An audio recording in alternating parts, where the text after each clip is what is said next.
Прашање за денешното неделно евангелие е како да се осенуваме со крстниот знак.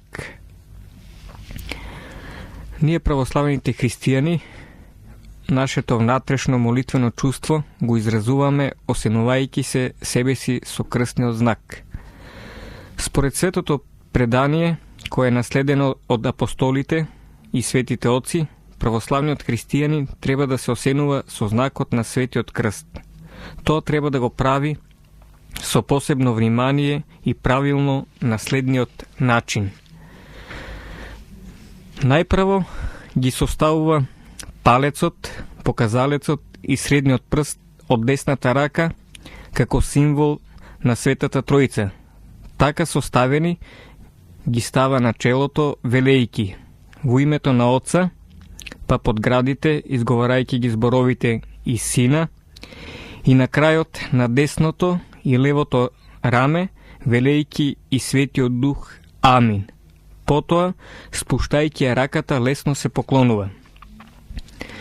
Соединетите три прста ја означуваат нашата вера во Пресвета Тројца, Бог Отец, Бог Син и Бог Свети Дух, а двата свиткани прста ја означуваат нашата вера во Синот Божи Исус Христос, односно верата во неговата двојна природа, дека е Он и Бог и човек, и дека заради нашето спасение слезе од небесата на земјата.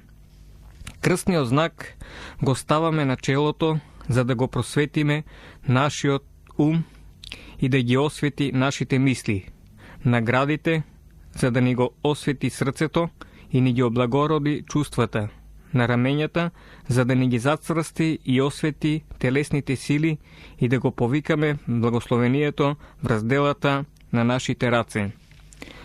Крстниот знак го символизира повикувањето на Божјото име и славословувањето на Бога.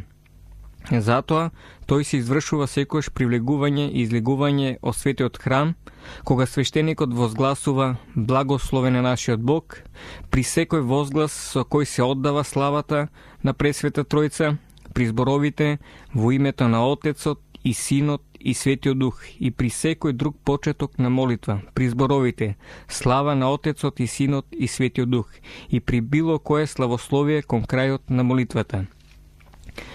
Како што не треба да го повикуваме Божјото име напразно, без неопходност и ненабожност, така и крстниот знак не треба да го правиме често и брзо, и притоа небрежно, претворајќи го во безмислено движење на раката.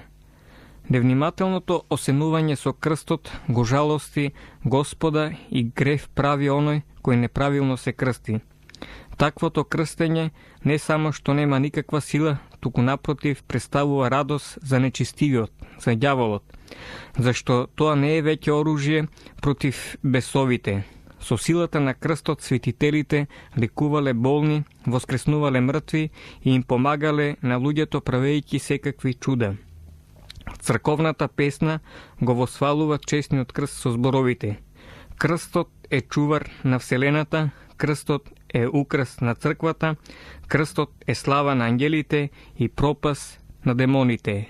И за крај, во името на Отца и Сина и Светиот Дух. Амин.